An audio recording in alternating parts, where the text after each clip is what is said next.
In the world we live in, you don't see a lot of sacred beauty. You don't see a lot of the sacred period, and you don't see a lot of the particular type of beauty that we are blessed with here. That is one way that people are often drawn to God. It's through the beauty, the transcendental of beauty. And so when people see a monastery, they're reminded immediately that God is present and that there are certain parts of this world that are exclusively consecrated or dedicated to Him.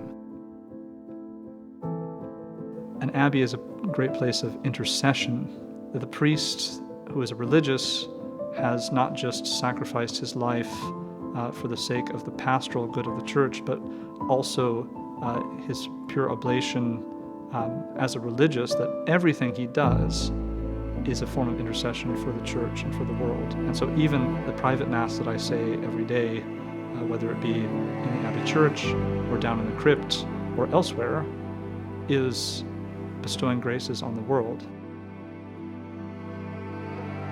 It wasn't really until we connected with the Norbertines and the Abbey that our faith truly went to a deeper level. The Abbey has been our anchor as we've had our reversion to the faith.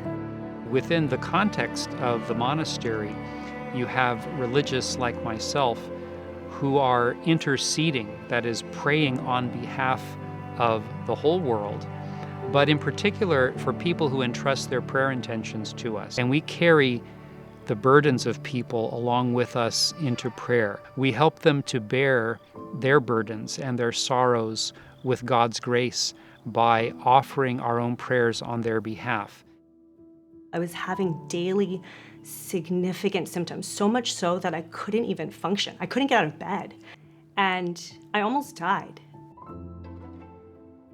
Father Peregrine came, he visited me, he gave me my sacraments. To look back on that time and know that we, again, had these holy men's prayers is something I'm still unraveling, actually, the grace that comes from that.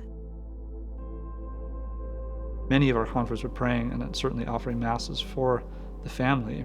We here on this earth are striving to be saints, and we can really pray for each other, and those prayers are really efficacious, especially when we're in the grace of God. This is how God works. He really does desire to heal us through the sacraments, which are bestowed through His priests. We don't only do things here. We don't only attract souls here, because a lot of us priests are often off the property giving retreats and celebrating masses in parishes. And we get people approaching us all the time to ask for blessings or simply to pour out their heart in some of the most unexpected places and unexpected times. I was having a difficult time in my life and had begun to pull away from the church. I had been traveling all day to meet friends and heard people talking behind me about being from Orange County. I immediately stopped and turned around, and here was this gentleman totally dressed in white habit, and that was Father Charbel. And Father immediately calmed me down and gave me some direction. Had it not been for the chance encounter meeting Father Charbel, I'm not sure where I would be today. When you're out in the trenches, so to speak, you can get embattled and get discouraged when you come visit here, for instance, and speak with the fathers, and then perhaps take part in the Holy Mass or some of the prayers, or simply make a visit in the church. You get new courage, and you're able to put aside some of these fears and discouragements. We have to have these extraordinary places, especially in a time like the present, to encourage all of us to be co-workers with Christ in the truth and love of Christ. We're out there in the world, and it's noisy, it's loud, it's stressful, and all of it is just constantly pulling on you. To live a robust spiritual life, there is a lot of reflection and self-knowledge that goes into it. We come here because we seek to be close to the Lord. And as a young family, a place like this is so necessary for spiritual growth, for family growth, which is why we spend a lot of time here. It's really hard to convince anybody of the truth, and I think one of the best ways you can bring anybody across truth is through beauty. So you see it in the gesture of the building, the gesture of the art, the gesture of the liturgy, the gesture of the people that live there. And so those are markers that indicate to the outsider what the goal of that community is and where they're heading. And therefore, it's a challenge and it's a call for you too to join. And the church in particular is the summit of that expression, because everything in that built environment is intentional and is supposed to be where it's supposed to be. So in a place of beauty, the Catholic is at home. My 3 boys love to be there. They love to pray there. They love to run around there. They just love everything about the Abbey.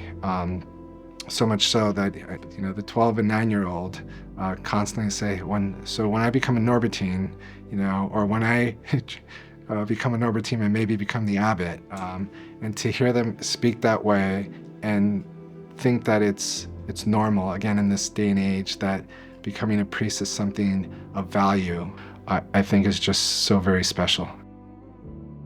In a way, we might compare the monastery to one of our fountains. That is, yes, the water comes from us, the waters of grace, the waters of virtue, hopefully the waters of good example, teaching, catechesis, art, beauty, the sacred liturgy, and they flow down into the world, into our parishes, into your homes, through social media, through preaching, through the sacraments. But I can't express enough how much I am consoled by how that water returns to us, as it were, by your prayers. The older I get in the priesthood, the more I realize how much we rely upon the prayers of the faithful. And yes, it comes in some part first from the reception of the sacraments, but then we reap the fruits of those very sacraments. The monastery is like a concrete visual reminder that this is God's world. And so we really rejoice that we have that great privilege of being a place and being people who can remind others that God is, and that this is a place where He may be met and a relationship with Him can be started and deepened.